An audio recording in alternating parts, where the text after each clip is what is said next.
নমস্কাৰ ছাত্ৰ ছাত্ৰীসকল, আশা কৰিছোঁ তোমালোক সকলোৱে ভালে আছা। আজি আমি আমাৰ চাৰিওকাষৰ বস্তুবোৰ পাঠটিৰ যিখিনি ৰৈ গৈছে তাৰ পৰাই আমি পাঠটো আৰম্ভ কৰিম। তোমালোকে যোৱা ক্লাছত পদাৰ্থৰ ভৌতিক গুণ, তোমালোকৰ পদাৰ্থৰ অৱস্থা কেইটা আৰু কি লগতে গোটা পদাৰ্থ কেনেকুৱা, জলীয় পদাৰ্থ কেনেকুৱা, গেছীয় পদাৰ্থ কেনেকুৱা, আকাৰ আকৃতি, কণিকাবোৰৰ ব্যৱধান, এই সকলোবোৰ তোমালোকে গম পাই গৈছা। আজি আমি শিকিম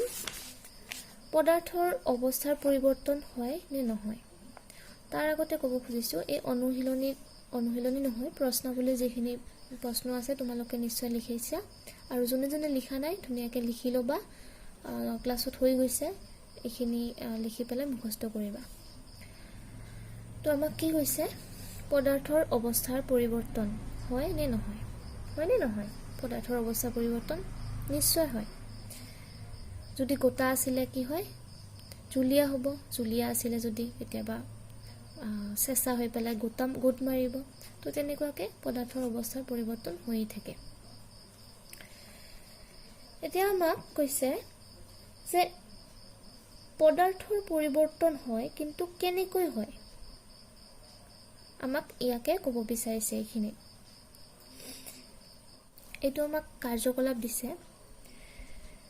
দুটা বিকাৰ ল'ব দিছে। এয়া চিত্ৰটোত ফালে চোৱা, এইটো হৈছে বাৰ্ণাৰ, এইটো হৈছে ষ্টেণ্ড, আৰু এইটো হৈছে কাছৰ মাৰি, আৰু এইটো হৈছে বিকাৰ। আৰু বিকাৰটোত কি লৈছে, বৰফ লৈছে। এইটো ষ্টেণ্ডটো এইকাৰণে ল'ব দিছে কাৰণ আমি যেতিয়া এটা বৰফ লওঁ, ইয়াতে থাৰ্মোমিটাৰ এটা ফিট কৰা আছে। থাৰ্মোমিটাৰটোত আমি ইয়াৰে টেম্পাৰেচাৰটো চেক কৰিব পাৰিম, কিমান ডিগ্ৰীত, কিমান উষ্ণতাত গলিব, কিমান উষ্ণতাত, এইবোৰ আমি ইয়াতে নিৰীক্ষণ কৰিব পাৰিম। আৰু এই বাৰ্ণাৰটো হৈছে, বাৰ্ণাৰ সকলোৰে ঘৰত থাকে নে নাই, নিশ্চয় থাকে, হয়নে? ঘৰৰ গেছত বাৰ্ণাৰ লগোৱা থাকে। ঠিক তেনেদৰে পৰীক্ষাগাৰতো কিছুমান এনেকুৱা বাৰ্ণাৰ থাকে, যিবোৰ সহায়ত সকলোবোৰ পৰীক্ষা কৰা হয়। এইটো এটা বস্তু, মানে বিকাৰটো ৰাখিবৰ কাৰণে এইটো এটা ষ্টেণ্ড দিছে, আৰু এইটো এটা বিকাৰ। বিকাৰটো তোমালোকে ক্লাছত মই কৈছোঁৱে, বিকাৰটো এটা কাছৰ, ধৰা হ'ল এটা গ্লাছ বুলিয়ে ধৰি লোৱা, যাক আমি বাহিৰৰ পৰা বস্তুখিনি নিৰীক্ষণ কৰিব পাৰোঁ, ভালদৰে পৰিষ্কাৰকৈ দেখাব পাৰোঁ। আৰু এইটো হৈছে কাছৰ মাৰি। কাছৰ মাৰিটো এইকাৰণে লৈছে, তোমালোকে নিশ্চয় ঘৰত চৰ্বত খোৱা, নহয়নে? চৰ্বতত গ্লাছত কি কৰা, চেনিখিনি যেতিয়া ঢালা তেতিয়া ডাইৰেক্টটো খাই নিদিয়া, তাত চামুচেদি চেনিখিনি গুলি দিয়া, মানে লৰাই দিয়া, তেতিয়াহ'লে চেনিখিনি কি হৈ যাব, গলি যাব। ঠিক তেনেদৰে ইয়াতো আমি বিকাৰটোত বৰফ লৈছোঁ, যেতিয়া আমাৰ ইয়াতে এডাল কাছৰ মাৰি লৈছে, যেতিয়া আমি বৰফখিনি যেতিয়া পানী হৈ যাব, সেইখিনি অৱস্থাতে আমি ধুনীয়াকৈ লৰচৰ কৰিব পাৰোঁ। আৰু যেতিয়া আমাৰ তাপটো পাব, আমাৰ যেতিয়া লৰাই দিম, যেনেকৈ চেনিখিনি ভালদৰে লৰাই দিওঁতে মানে কিবা হৈ গৈছে, মিক্স হৈ গৈছে, এইটো আমাৰ এইকাৰণে লোৱা হৈছে। তাৰপিছত ইয়াতে এটা লৈছে থাৰ্মোমিটাৰ। ষ্টেণ্ডটো এইকাৰণে লৈছে, আমি থাৰ্মোমিটাৰটো যাতে ল'ব পাৰোঁ। তো এইখিনিয়ে। এতিয়া তোমালোক সকলোৱে জানা, বৰফো যেতিয়া আমি তাপ দিওঁ তেতিয়া কি হ'ব, এই পানী হৈ যাব, হয়নে নহয়? যেতিয়া আমি উষ্ণতা প্ৰদান কৰিম বৰফটো, তেতিয়াহ'লে ই পানী হৈ যাব। আৰু ইয়াৰ পিছত যেতিয়া বৰফখিনি সম্পূৰ্ণৰূপে পানী হ'ব, তেতিয়া আকৌ কি কৰিছে, বাৰ্ণাৰৰ ওপৰত আকৌ এইটো দিছে। আগতে কি লৈছিলা, বৰফ লৈছিলা, বৰফটো যেতিয়া পানী হ'ব, ই আকৌ বাৰ্ণাৰৰ ওপৰত তুলি ল'ব দিছে। ইয়াৰ পৰা কি হ'ব, আমি আগতীয়াকৈ গম পাওঁ, এতিয়া কি হ'ব, এই পানীখিনি বাষ্প হ'বৰ কাৰণে ৰৈয়ে থাকিম। আমি সেইটোৱে চাম ইয়াতে কি হয়। এতিয়া আমাক কি কৈছে, এইখিনি বস্তু তোমালোকে পঢ়ি ল'বা। মই যিখিনি ক'লোঁ, কাৰ্যকলাপত যিখিনি কৰিব দিছে, এইখিনি ইয়াতে আছে, তোমালোকে পঢ়ি ল'বা। এতিয়া কি কৈছে, তাপ পালে বা উষ্ণতা বঢ়ালে কঠিন পদাৰ্থৰ কণিকাবোৰৰ গতিশক্তি বাঢ়ে, হয়নে নহয়? তাপ পালে যদি আৰু বা উষ্ণতা বঢ়ালে কঠিন পদাৰ্থৰ কণিকাবোৰৰ গতিশক্তি বাঢ়ে। এতিয়া পদাৰ্থত সৰু সৰু কিছুমান ক্ষুদ্ৰ ক্ষুদ্ৰ কণিকাৰে গঠিত। যেনেদৰে গোটা পদাৰ্থত কণিকাবোৰৰ মাজত কি থাকে, আকৰ্ষণী বলটো বহুত বেছি হৈ থাকে, যাৰ ফলত কি হয়, সি বহুত দৃঢ় হৈ থাকে। ঠিক তেনেদৰে জুলীয়াত অলপ আকৰ্ষণী বলটো কম হয়, যাৰ ফলত সি আবৃত হ'ব পাৰে। তাৰপিছত গেছীয় অৱস্থাত কি হয়, তাৰ মাজত বহুত ব্যৱধান থাকে, যাৰ কাৰণে কি হয়, সি তৎক্ষণাতে বাহিৰ মানে কিবা হৈ যাব পাৰে, বিয়পি পৰিব পাৰে। আকৰ্ষণী বল কম আছে আৰু কি হয় ব্যৱধানো কম মানে আমি কি জানো যে আমি যেতিয়া তাপ দিও কণিকা তেতিয়াহলে আমাৰ এইটো ক্ষেত্ৰত এইটোৱে কৈছে যে আমি যেতিয়া তাপ দিও তেতিয়াহলে কি হয় কণিকাবোৰৰ গতি শক্তি বাঢ়ে আৰু তাৰ ফলত কণিকাবোৰে অধিক বেগত কম্পন কৰে তাপ পালে কি হয় পদাৰ্থবোৰ কণিকাবোৰ লৰচৰ কৰিবলৈ ধৰে অধিক গতিত কম্পনৰ সৃষ্টি হয় আৰু কণিকাবোৰৰ মাজত আকৰ্ষণ বলটো কি হয় কমি যায় যেনেদৰে গেছীয় পদাৰ্থৰ আকৰ্ষণী বলটো কম হয় ঠিক তেনেদৰে আমি তাপ দিলেও আমি কি হয় কণিকাবোৰৰ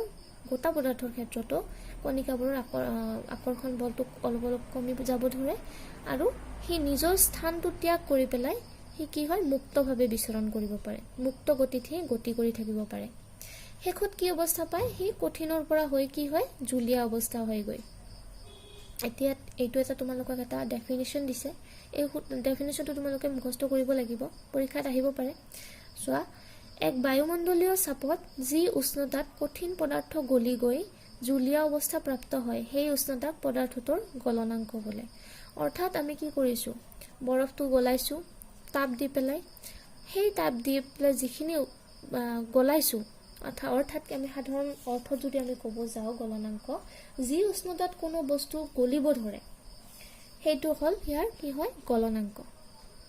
ধৰিব পাৰিছে নহয় আমি সাধাৰণ অৰ্থত এইটোৱে ক'ব পাৰো যে যিটো উষ্ণতাত কোনো বস্তু এটা গলিব ধৰে সেইটোৱে হল তাৰ গলনাংক আৰু এইটো ইংৰাজীত কি বুলি কোৱা হয় melting point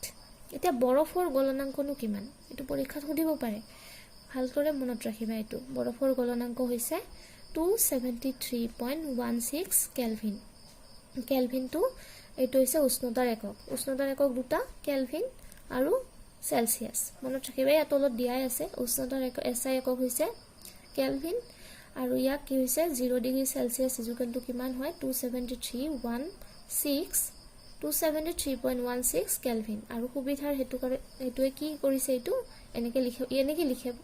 0 degree Celsius equal 273 kelvin এনেকে লিখিব পৰা যায় এইখিনি ভালদৰে মুখস্থ কৰিবা মানে এইখিনি লাগিব তোমালোকক ইয়াতে বহুত গণিত আছে গণিতত এইখিনি ব্যৱহাৰ হ'ব এতিয়া গলি যোৱা প্ৰক্ৰিয়া অৰ্থাৎ কঠিনৰ পৰা জুলীয়া অৱস্থা হোৱা যেটো প্ৰক্ৰিয়া হয় হেতু কি বোলে বিগলন বুলি কোৱা হয় এতিয়া বিগলন কি হয় যেটো গলি গৈছে কঠিনৰ পৰা যেটো জুলীয়া অৱস্থা পাইছে বৰফটো কঠিন আছিল তাৰ পিছত কি অৱস্থা পাইছে জুলীয়া অৱস্থা পাইছে সেই প্ৰক্ৰিয়াটো কি বুলি কোৱা হয় বিগলন বুলি কোৱা হয় মনত থাকিবনে সেই অৱস্থাটো বিগলন বুলি কোৱা হয় এতিয়া তাৰ পিছত আমাৰ কি কৈছে কঠিন পদাৰ্থ গলিব ধৰতে তাৰ উষ্ণতাৰ পৰিৱৰ্তন নোহোৱাকৈ থাকে তেন্তে প্ৰয়োগ কৰা তাপখিনি কলৈ যায় আচ্ছা আমি যেতিয়া এই বৰফখিনি গৰম দিছিলো যেতিয়া আমি থাৰ্মোমিটাৰটো মানে ধৰা হল চাইছিলো তেতিয়া কি হয়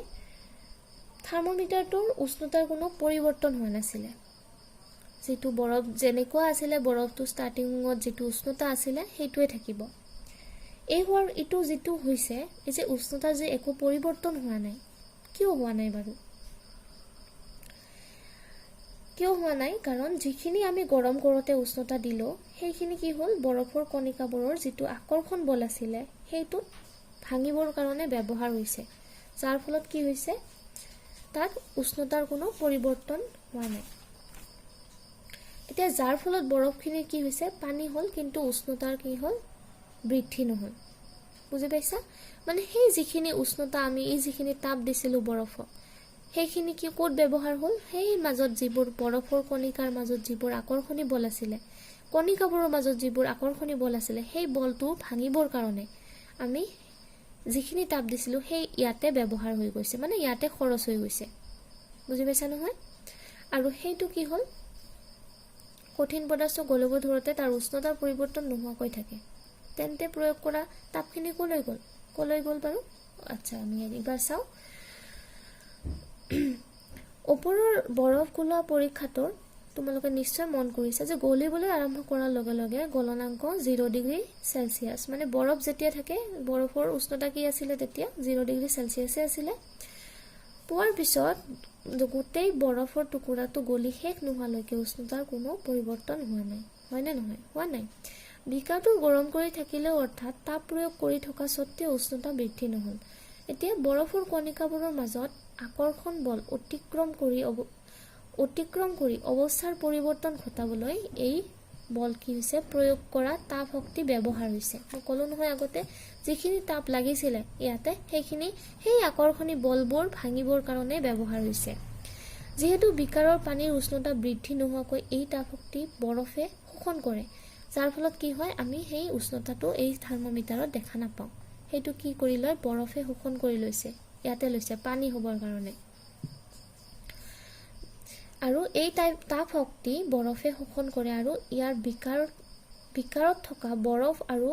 পানীৰ মাজত বিলীন হৈ যায় বুলি কোৱা হয় এই পৰিমাণৰ তাপকে লীন তাপ বুলি কোৱা হয় লীন তাপ মানে কি পাইছা মানে আমি যেটো বৰফ গলাবৰ কাৰণে যেটো তাপ দিছো সেই তাপখিনি আমাৰ উষ্ণতাৰ একো পৰিৱৰ্তন নহল যাৰ ফলত সেই তাপখিনি ক'ত ব্যৱহাৰ হৈছে বৰফৰ সেই যিবোৰ কণিকা আছে কণিকাবোৰ ভাঙিবলৈ আমাৰ সেই তাপখিনি ব্যৱহাৰ হৈছে আৰু সেই তাপখিনি কিয় নোহোৱা হৈছে যদি থাকিলে হয় তেতিয়া আমি থাৰ্মোমিটাৰত নিশ্চয় গম পালো হয় কিন্তু সেইখিনি উষ্ণতা বৰফৰ হোৱাই নাই এটো কি হয় লীন তাপ লীন মানে হৈছে লুপ্ত নোহোৱা হৈছে ইয়াতে কৈ দিয়া হৈছে যে ইংৰাজীত এটো লেটেন্ট বুলি কোৱা হয় লেটেন্ট শব্দৰ অৰ্থ হৈছে লুপ্ত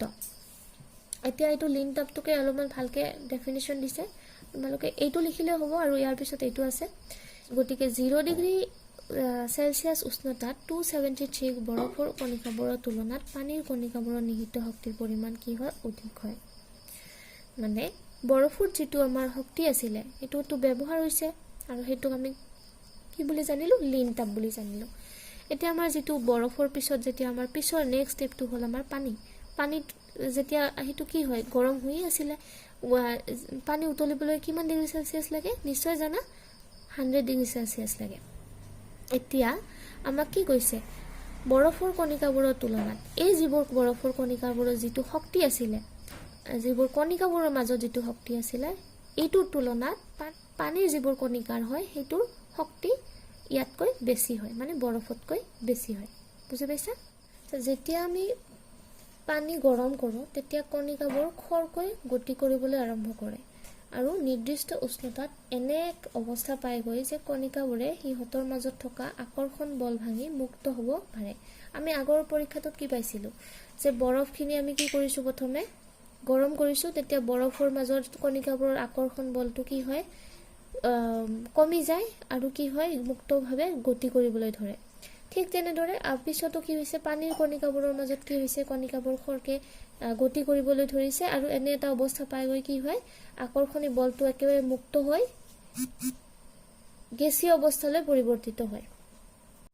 বায়ুমণ্ডলীয় চাপত যি উষ্ণতাত জুলীয়া পদাৰ্থ উতলিবলৈ আৰম্ভ কৰে সেই উষ্ণতা তাৰ উতলাংক বুলি কোৱা হয়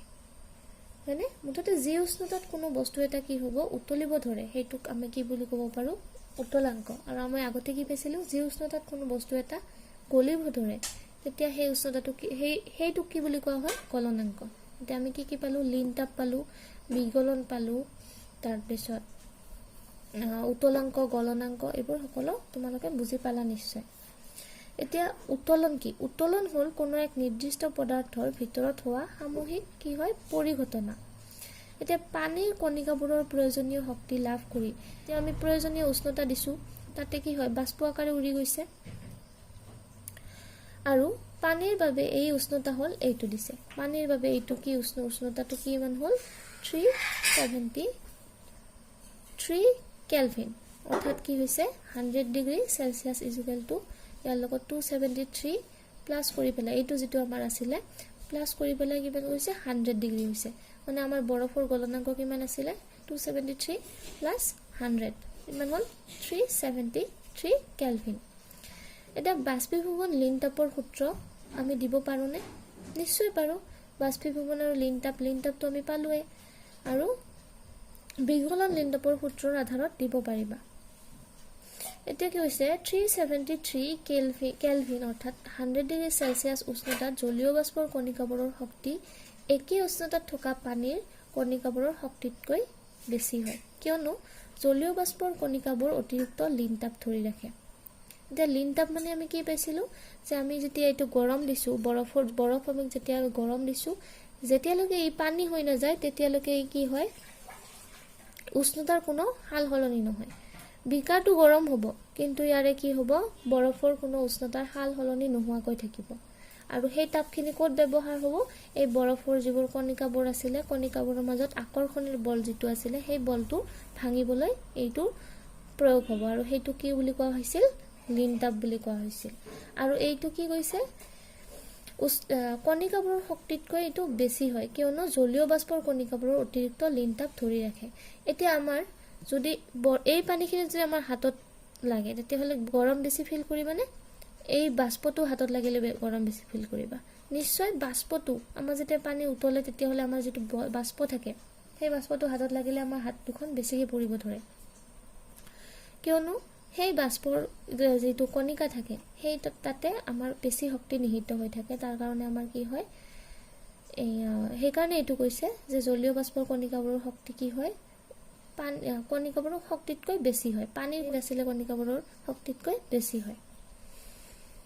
এতিয়া চোৱা এইটো দিছে গোটা অৱস্থাৰ পৰা কি হয় তাপ পালে জলীয় অৱস্থা পায়গৈ জলীয় অৱস্থাৰ পৰা তাপ পালে গেছীয় অৱস্থা পায়গৈ ঠিক উলটাকে গেছীয়ৰ পৰা যদি আমি হিটো চেঁচা কৰো তেতিয়াহলে কি হ'ব জলীয় অৱস্থা পাব আৰু জলীয়ৰ পৰা যদি আমি অতিৰিক্ত চেঁচা কৰি দিও তেতিয়াহলে আকৌ গোটা অৱস্থা পাব উলটা